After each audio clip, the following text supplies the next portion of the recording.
and gentlemen, here we are. More predictions videos coming at you. Obviously, the Premier League ones, that's going to keep Fast. rolling through till the end of the season. But mine and James's favourite kind of time of the year in terms of club football is here. The Champions League never fails to disappoint, really. Even if, like, I guess these games are blowouts, you always get storylines. So, James, I know you're excited. The Champions League back.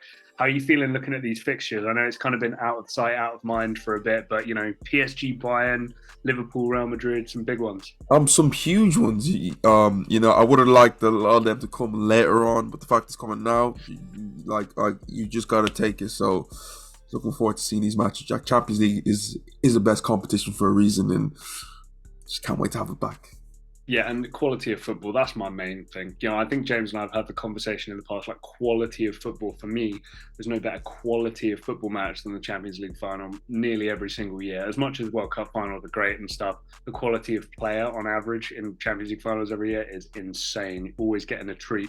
Just to give you guys a little bit of a roundup of where we were at before, we did predict the group stages and obviously who we thought would go through and what we thought would happen. I was able to go 12 and 4, 12 correct, 4 incorrect. James was 10 and 6, 10 correct, 6 incorrect. So I have a 2-point lead on James so far.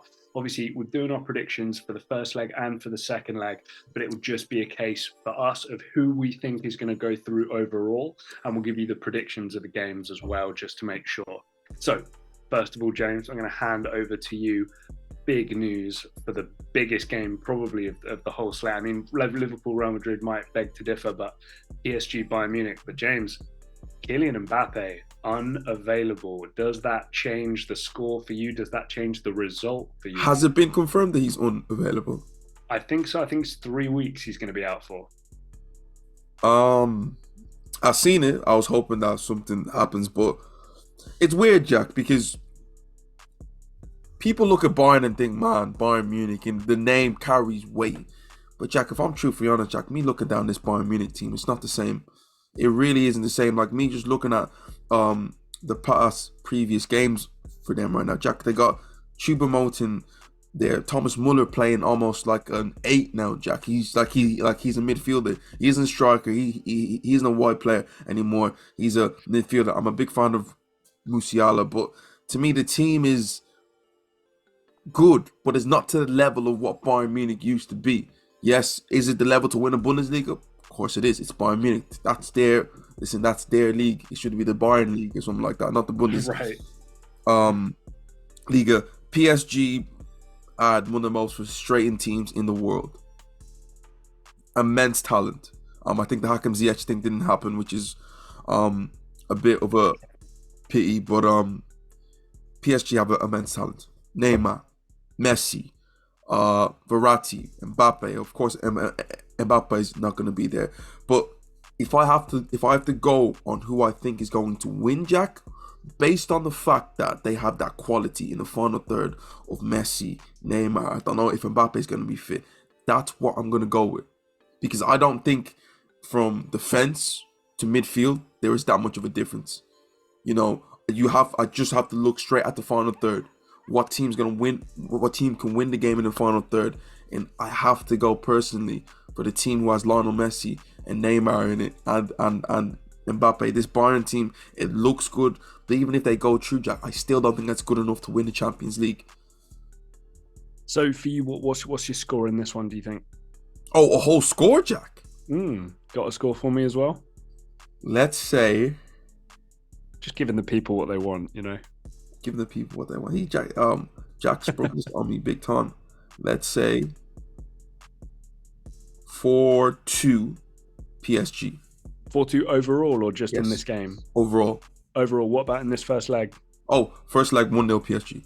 1-0 PSG. I'm gonna go with 2-1 on this one. Look, I just think that for most of the reasons that you stated, there's the big game players. Bayern Munich don't really have those big name players anymore, to be honest with you. They did have a Robert Lewandowski at one point. He's no longer there. Thomas Muller isn't really that guy anymore. The inclusion of somebody like João Cancelo is great. And you've already mentioned it, Musiala and, somebody like, I don't know, even Leroy Sané. There's talent across the team and there's strength across the team. This PSG team, the talent is absolutely outrageous. And again, the issue with them is lack of consistency. They play in a pretty disappointing, low quality league, which is why I don't put too much respect on their names, generally speaking, when they win a league title, because I'm kind of looking around like, who are you beating? Like, we can't even name the players in the team that are the ones competing with you right now. So that's why I don't give them as much credit. For me, that's why, James, every single year it's Champions League or bust for this PSG team.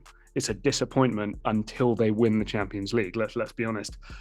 The Mbappe thing is a huge miss. We can't deny that. I think that's pretty obvious. But again, you mentioned it, the likes of a Lionel Messi, the likes of a Neymar, I don't think they're short of options in that attacking third to be difference makers. It could be a bit cagey, but 2-1 for me. And again, I just think PSG going through overall.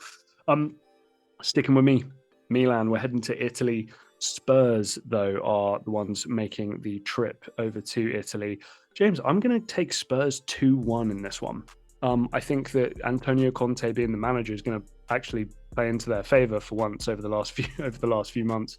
Spurs also seem to kind of perform better in the Champions League, which seems really, really strange. And I think that that's something that will probably end up continuing. Milan not being, playing very well lately. And I think I mentioned this to you before we started recording. There's just a lot of distractions going on. That Rafael Leao contract, James, there's a news story of some description every other day about that contract. And then he's coming out defending himself. His agent's coming out and saying stuff. The directors are saying stuff. Again, there's a lot of talent in the team. And realistically, if their focus was on winning football matches, they'd be in a better position than they're in currently.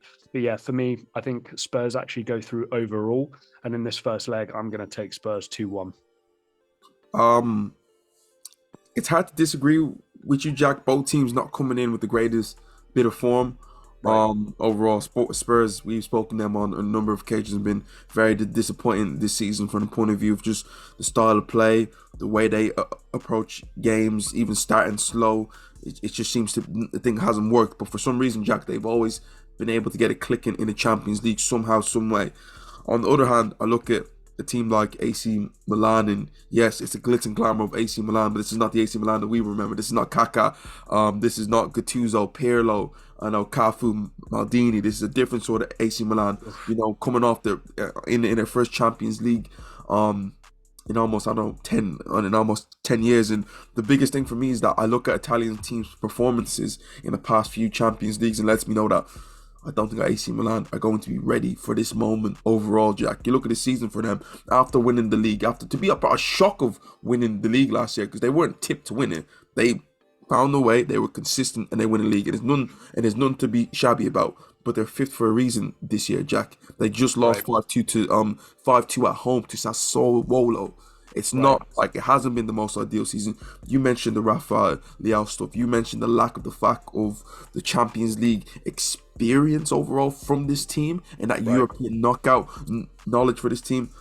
I just gotta go Spurs, and it's weird because both teams, I don't fancy them, but I'm gonna go for the history of the Tottenham, Jack, and I'm gonna say 3-1 Tottenham.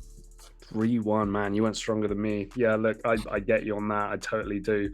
Right, James, coming to kind of the wild card game where I guess there's a few more unknowns. I'm not going to front and pretend that I know a hell of a lot about Club Brugge and all their players and their tactical setup. I don't know about you. I don't know how deep your knowledge is on them, but Belgium, Club Brugge versus Benfica. Benfica, who just lost Enzo Fernandez. I assume you have Benfica going through, but I'll let you take it away. Yeah, Jack. I do have Benfica going to. Fair play to Club Brugge to get themselves this far.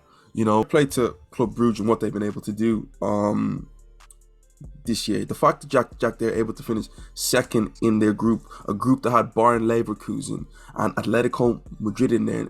And Jack, it's not like they scraped through it. Jack, they got 11 points, one off Porto. The fact that they were able to beat Atletico Madrid, lets you know that they're a side that's, very competitive, and you should not expect an easy game from them. But I gotta go for Benfica and what they've been able, Jack, to do this year overall. Bear in mind, Jack, they were able to finish top of a group that had PSG in it. PSG and Juventus in it. They finished top of that group, Jack. Yes, they lost Enzo Fernandez, but they do have the striker Ramos, who came on and scored a hat trick for Portugal in the last 16 there. You know, they got some very good players who I'm pretty sure if they do well, they're going to see a lot more 70, 60 million pound bids. Playing for Chelsea. you know, like coming in for them, but it's hard, Jack, to look away from Porto. But I'm gonna give Club Brugge a little bit of love right now, and I'm pretty sure the first game is going to be in Club Brugge. So I'm gonna say, Jack, it's gonna be 0-0, and Benfica may take it in the second leg.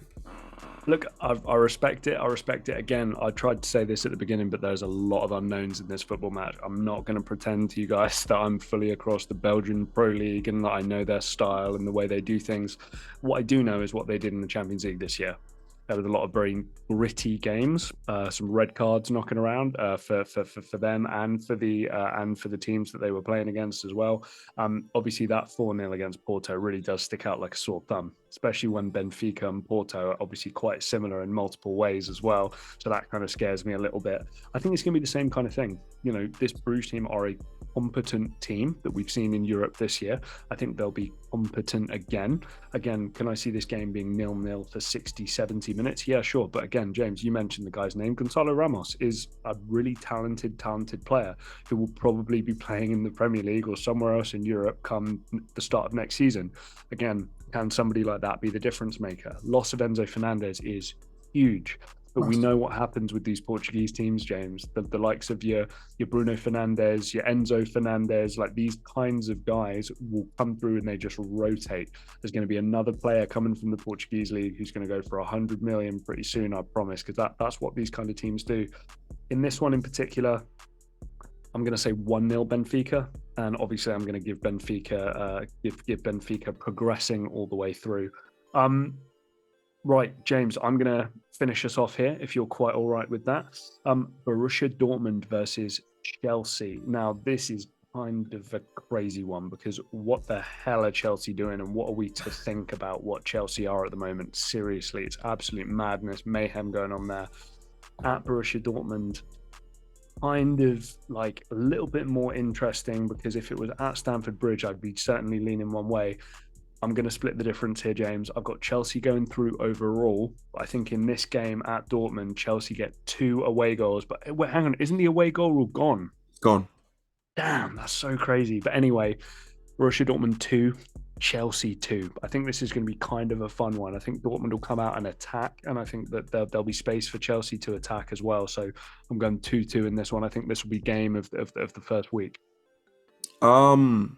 It's a weird one with Dortmund, because this isn't the Dortmund that we remember. I said it's still playing off the name, but the problem with them is just the fact that, just like many other teams here, they produce a player, they get taken away. Just like Erling Haaland got taken away in the summer, and probably what's going to happen in the summer is Jude Bellingham is going to be taken away from them. But it's still a fun side. It's a side that's still in the title race in the Bundesliga. It isn't amazing from them, but I want the biggest plus for them, and hopefully he's fit and ready to go. But Sebastian Haller being able to be available for this game is going to be huge, because the biggest thing for Borussia Dortmund this year is that they lack Jack goals. In the Bundesliga, right, Jack, they've only scored 33 goals. Jack, they've let in 25. That's a goal. That was a +8 in for a Borussia Dortmund team. You know, and I know, is as free flowing as they come. You know, they've lacked that like automatic goal threat that like they've had for many years with Robin Lewandowski, with Erling Haaland. So hopefully he can come in and make a difference. I'm gonna back him, Jack, in this game. Right. I'm going to say Borussia Dortmund is going to outdo Chelsea in the first leg. I'm going to say 2-1 Borussia Dortmund. James, I like it. You know, going big. I respect it. I just think Chelsea will need a bit of time to kind of get ready. Get the 25 new players they've got all gelling together. They're going to do a Nottingham Forest. Jack, how many players did they sign in the window?